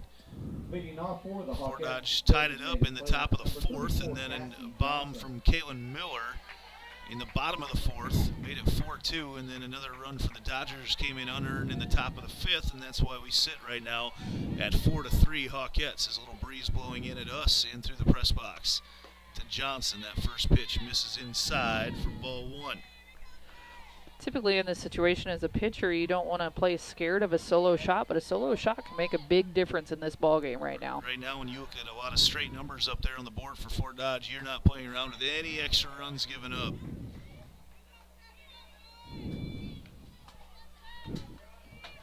A foul ball from Johnson evens things up. We plan to be back over here on Saturday for the baseball games going on. We're going to try to tiptoe around some kids' sports schedules and try to get a crew out here. Very busy weekend of baseball here in Ankeny, both at Centennial and here at Ankeny High School, the Prongi Classic. 2-1 the count right now to Johnson, and she gets around on that one. Huge swing there by Johnson. Love the cut. When you're ahead in the count, take that big swing. Just unable to square it up on that pitch. Gets the count even. As you look at Johnson and then Lensmeyer, the leading home run hitter on this Hawkette team coming up next. Tomlinson, who I've seen go yard countless times in her career. There's the change up, and Johnson sends that thing right up to the wall and caught by Meyer. Wow, what a play out in left field by Meyer. Drifting towards the foul line, able to track it down right at the fence. Like right at the fence. If there was a warning track, she would have been deep into it. That is a huge play in this game for Fort Dodge. Thought that ball might have been out of here. It looked like you took about an 8-iron on the low fastball and just crushed it. That is pure strength to get a low pitch like that far. And as it goes down, it will just be a long out for Johnson, and that first pitch to Lensmeyer is a strike. Lensmeyer here looking for a little bit of redemption. 2 strikeouts on the game so far. A good hitter. As you mentioned, definitely has some power in her arsenal. And there you go. That's a really, wow. really long strike. Speaking of power, that goes off the school, which is about 230 feet away from home plate. Maybe longer. And just like that, it's 0-2.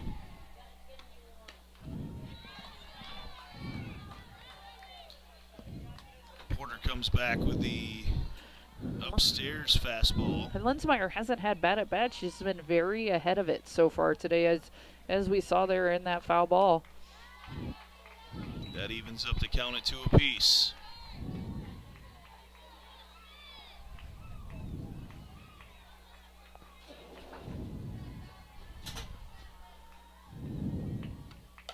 And that ball put opposite field, and coming in to make the play is Brown out in right, as that's the first time we've seen Lensmeyer go the other way. Able to wait on it a little bit there, almost too much. Did she wait on it there? So brings up Tomlinson, as you mentioned, definitely a threat for power as well in this Hawkette lineup. And now as you look at the outs remaining here for Ankeny, you are assured of getting back to the top of your lineup. If you would need one more of those runs, Fort Dodge will be hitting into the meat of their lineup here in the top of the 6th, where all their production has come from tonight. First pitch there to Tomlinson is a strike.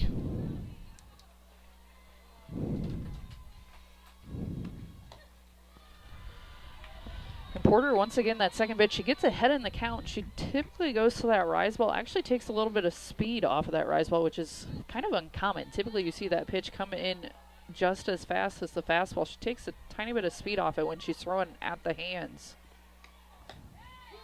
Then she goes right back down and attacks the zone. Porter with great command of her pitches. Has the count 1-2 on Tomlinson. Tomlinson has a walk and a strikeout here tonight.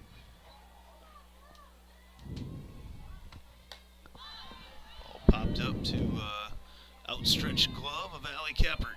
I almost had it. 1-2 the count right now to Tomlinson. Porter on the night has 6 strikeouts.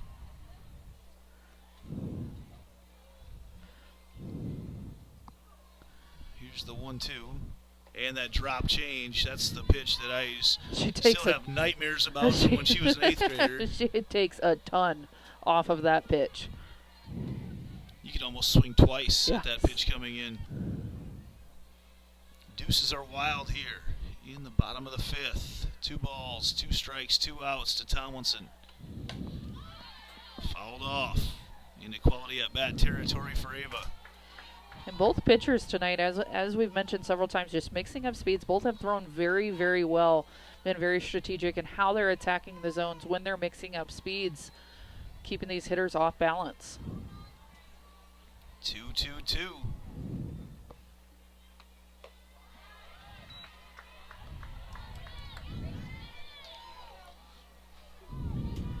Now loaded here to Tomlinson. Trying to get a little 2-out rally put together here for the Hawkettes in the bottom of 5.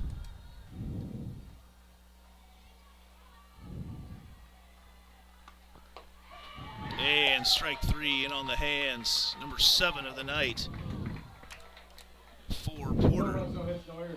We head to the top of the 6th here.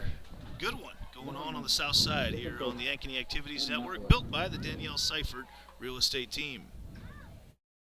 Hi everybody, Danielle Seifert here, letting you know that I have the keys to your brand new home. I have been handing over keys to dream homes in the Des Moines Metro for 20 years. And with my team in Ankeny, we deliver an experience that's simple and stress-free. Sound advice, savvy negotiating, exceptional customer service, and the keys to living your best life are just the start of what you get when you are working with me and my team. Check out available properties at danielleseifert.com. Let's talk soon.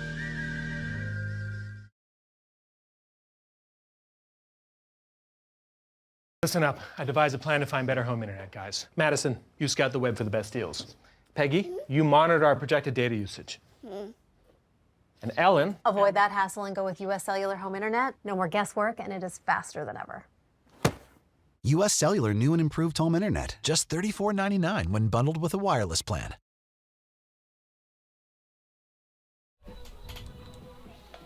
Key part of the Fort Dodge lineup right now for Ankeny to get out of as they come up with Zimmerman, the number 5 hitter.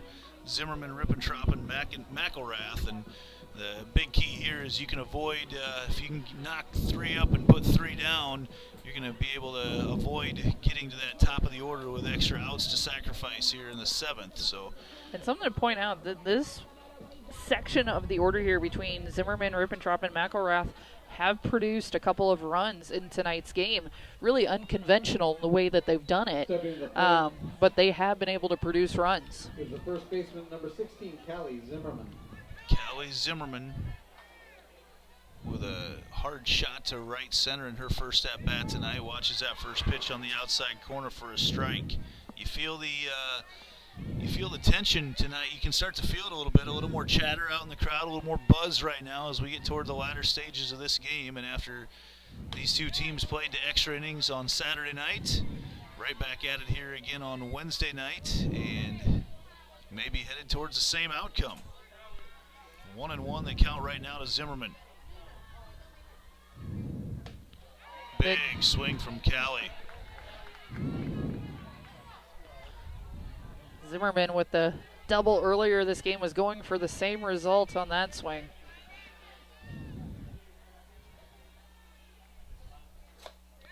Way outside on that pitch. Rusher just continues to work fast in the circle. She gets her pitch call. She's right back on the mound, ready to go. Here's the 2-2. Ball popped up over there in the shallow left field, and Parton can't get to it. Looked like she had a tough time reading it off the bat. Zimmerman is out, though, heading to second. The tying run got advanced to second base, and she was thrown out by a mile. What a wild play. Parton there in left field really didn't get a great jump on it. Ended up having to slide instead of just fielding that ball on her feet, but able to pick it up. And Zimmerman thrown out at second base. That is a huge turn in this game. And there's going to be catcher interference as Ava Tomlinson's glove got hit, and that will send the runner down. That will send Rippentrop down to first base. You could hear the double doinkage going on out there. Mike Bell was all over it right away.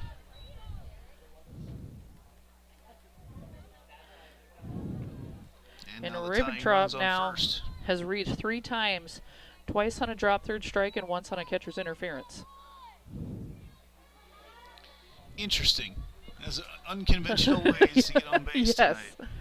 And that'll bring up McElrath, who has been the RBI machine tonight for Coach Andy Adams.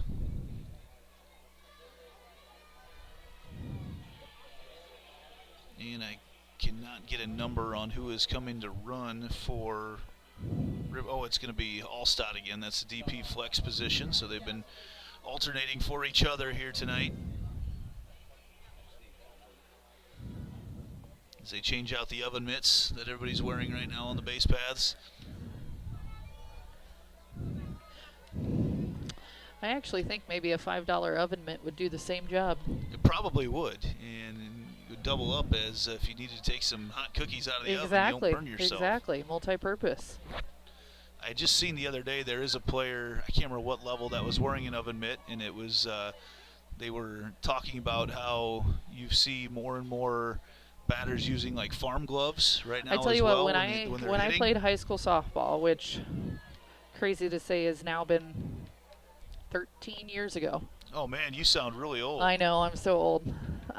There was a gal I used to play against wore gardening gloves when she would hit. And not just like your typical like fabric gardening gloves. These were the leather big gardening gloves. So we've got some discrepancy on the scorecard. Coach Dave Bingham is out talking to Mike Bell, and there's something about the scorecard that he doesn't like.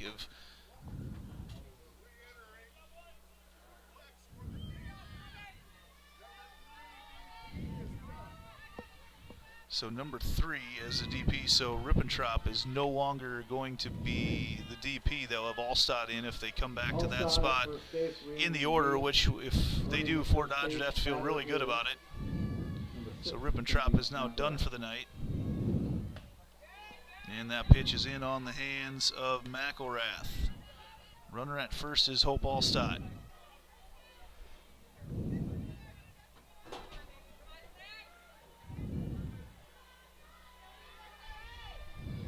Five errors on the night for the Hawkettes. They show bunt. Tomlinson throws down, and a great throw ends up just a little bit late as Hans couldn't quite get it and put the tag on Allstott. Now they've got a runner, the tying run, in scoring position here for Coach Andy Adams' Dodger squad. You go back to here, the first out of the inning, and how crucial that was, getting the runner at second base. Yeah. I mean, you have the tying run on second base, but could have had 2 runners on base here with no outs. That ball is lifted over there, and Erringdale, they were already shifted over, and Erringdale was able to make the play for out number 2, and that's a big one. Runner stays. Batting, left fielder, number 9, Melina Meyer. Melina Meyer comes back up to the plate, and this that base runner on does mean Fort Dodge will get to play around a little bit in the top of the order in the 7th. Meyer fouls that one back at us, as the sun has almost completely disappeared behind the football stadium here at Ankeny High.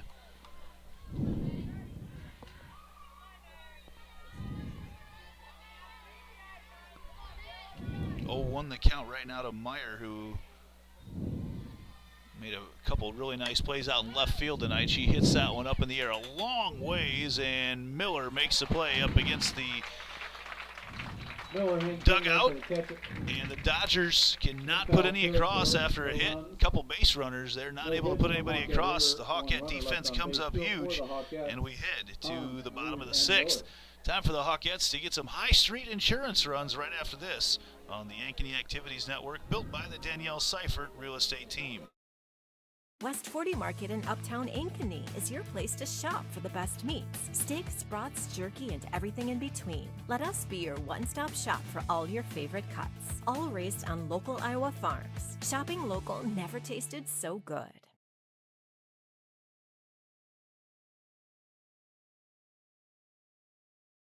Right now at US Cellular, you can get a new phone without having to trade in your old one. Trade you my PB&J for that phone. No, kid, you don't have to trade.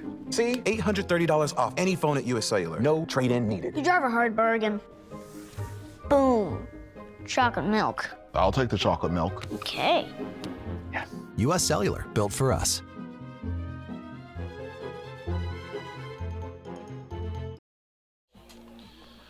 Here in the bottom of the 6th, where the Hawkettes are going to try to score some High Street Insurance runs. High Street Insurance agent Ann Tiernan. That's where I've got my coverage, and Ann does a great job. I always know I can call her about any questions. Got my lock my keys in my car a lot. That's just minor, but she's right on it to make sure that gets taken care of. Towing, when you got 2 teen drivers in your family as well, it's always good to have an agent that knows you, and Ann knows us, and she knows all her clients, so make sure to call Ann Tiernan at High Street Insurance, a proud Ankeny alum. 4-3, the Hawkettes. They'll lean on High Street Insurance for a couple runs here to try to batting second baseman, number 8, Lily Hans. Become a little more comfortable in this lead as Lily Hans steps up to the plate. Hans walked in her first at-bat and scored. 3rd run of the game. And did she get hit by the pitch? No, she did not. You got to sell that better. Yeah, I was going to say, I was thinking the same thing. It looked like it bounced off of her foot. I know you want to hit, but also need some base runners here. And those base runners mean you can get back to the top of the order. And boy, if you could get a couple on right now for that top part of the order with Erringdale, and that one's going to spin away, and Porter nearly wipes out and has to backhand it over the flip to get Hans out on the 1-3. That ball was absolutely cued. Talk about the mix of speeds from Porter, and can cause hitters to do just that. And that'll bring up not Grace Rude. Yes, it is Grace Rude.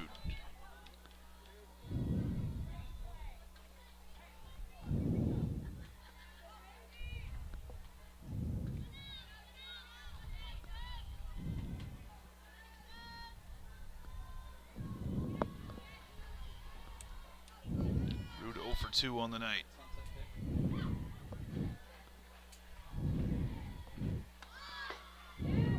And there's a strike to open things up to Rude.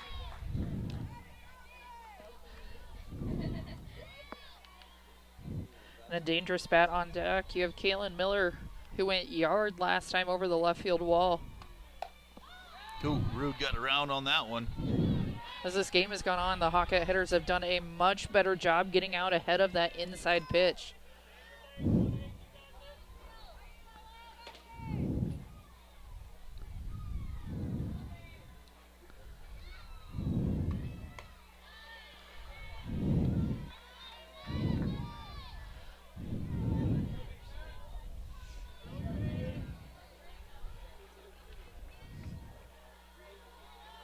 One and 2 the count to Rude.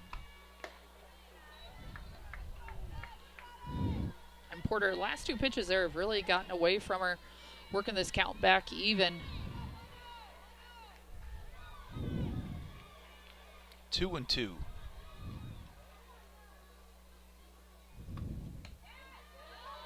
And Rude checks her swing on that curveball. Now, when their Doster and Porter just didn't quite seem to be on the same page with that pitch. This is an important at bat. If Rude can get her way onto base, you make sure you got a couple outs to play around with the top of the order. If you need to scratch out a walk-off run in the 7th, as Rude fouls another one off, always thinking ahead. And I know Dave Bingham does the same. Me and him have been on the same page with a lot of moves he's made over the years, including I think one of his best when he walked the best hitter. There's against Waukee Northwest in the first game of the year that I called here. There's a swing and a miss. Sophie Schlater for Waukee Northwest, one of the best players in the state right now, is just an 8th grader, pitching and hitting both, dual threat. And she was, they legged out a double that opened up first base for her with 2 outs, and she had already hit a couple home runs of the night. And where they were extras, and he gave her the base and got the next out. And it was all because they tried to leg out that double early on. As this will bring up Kaylin Miller, like you mentioned, Miller had a home run, 2-run home run in the 4th. Gave the Hawkettes a little breathing room, but they'd like to have a little bit more right now. Change up, Miller pops it up over there to short. Allstott is under it and makes the play.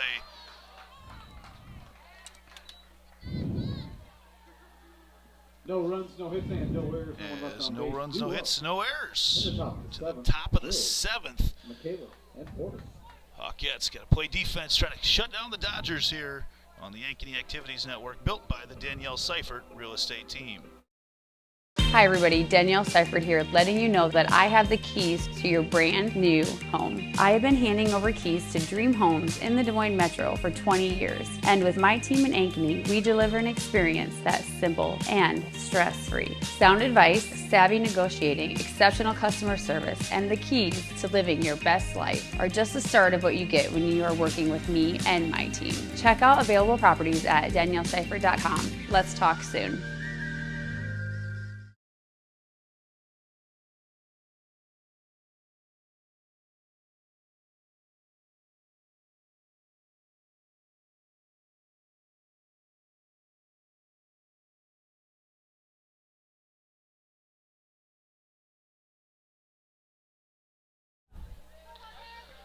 For Dodge, the number 9 batter in their order, Ashlyn Wills, and then back to the top with McCaleb and Porter due up here in the top of the 7th as Ankeny leads 4-3, trying to even up the season series, and this will be the last time these two teams play this year. Playing left field, number 31, Hannah Howard. Hannah Howard, the senior, checks in playing left field. It's number 4. Their senior getting in the game tonight. Second baseman, Ashlyn Wills. As Wills steps up to the plate.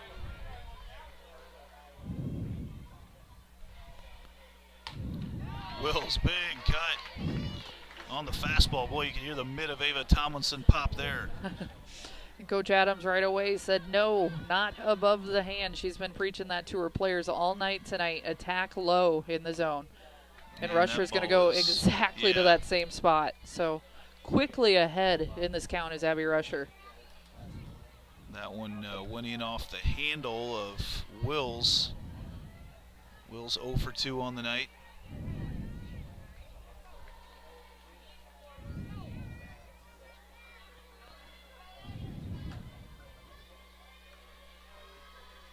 And 2 the count.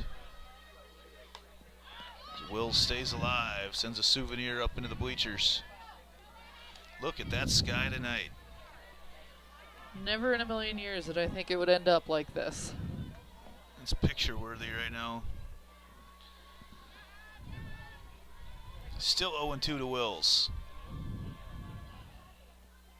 Change up, pop to the exact same spot. Into the Fort Dodge faithful.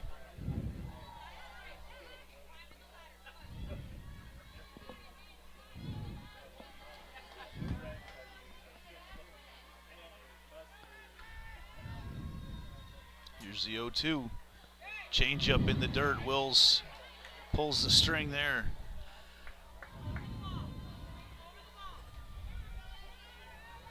And if I were a rusher here, I mean, I'd go right back to that rise ball. Attack the top of the zone. You're ahead in the count. Get her to chase. Here's the 1-2. And she goes up in the zone, and Nelson covers the ground in the outfield to make the play a big one there for out number 1. Nelson covering some ground out in center field for the first out of the inning. Brings to the plate third baseman, number 2. And back up to the top of the order with Mia McCaleb, who has been on base twice tonight. One time got hit by a pitch, another time with a single. Did you play on this field, Cap? I did not. You okay? I couldn't remember if that timing would have worked out that you'd have played here at what is now Northview Middle School. Correct. So I finished out. It's funny, I went to this school my senior year. The baseball and softball fields were not ready to play on that first year, so they were still in the process of building them. It's the 11th year that Ankeny and Centennial have been 2 schools here in town, separated for the most part by First Street. Runs east-west through town, and that's a grounder over to Erringdale for the first time tonight. We've seen a grounder to Erringdale for out number 2. And she's able to play that so smooth, able to make it look easy, gets behind the ball. The 2-out pitcher, number 7, Lucy Porter. And Lucy Porter now with 2 outs, trying to become a hero for Fort Dodge and extend this game.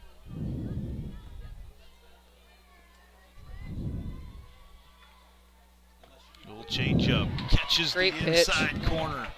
Abby Rusher there going, as you mentioned, with the changeup on the inside corner. Phenomenal pitch to start off this at bat. She's on the 4th time through this lineup right now, but still able to mix speeds, keep them off balance. And that's a high pop fly drifting over there, and Kaylin Miller trying to make the Willie Mays style over the shoulder catch, but couldn't quite haul it in.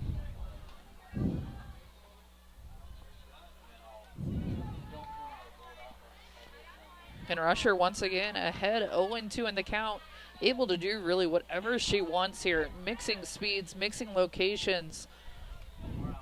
She's done a great job of it tonight. Here's the 0-2 to Porter. Porter chops that one off the plate. It wheels to Rusher and throws it over to Lensmeyer for the out. And Ankeny gets revenge over Fort Dodge tonight. 4-3 the win, and we saw some outstanding pitching. You mentioned several times, but outstanding pitching tonight from Abby Rusher. Yeah, Abby Rusher able to overcome the errors on defense, just able to mix up speeds, mix up locations, has kept these Fort Dodge hitters off balance all night. Hats off to her on this senior night. The 4-3 victory for the Hawkettes. Lily Hans, Mara Hansen, Hannah Howard, Cassie Johnson, Josie Parton, Abby Rusher, Ava Tomlinson, Emma Wayho for the seniors for the Hawkettes. Only 2 more chances to catch them at home this year. Check the schedule to get out here to do that.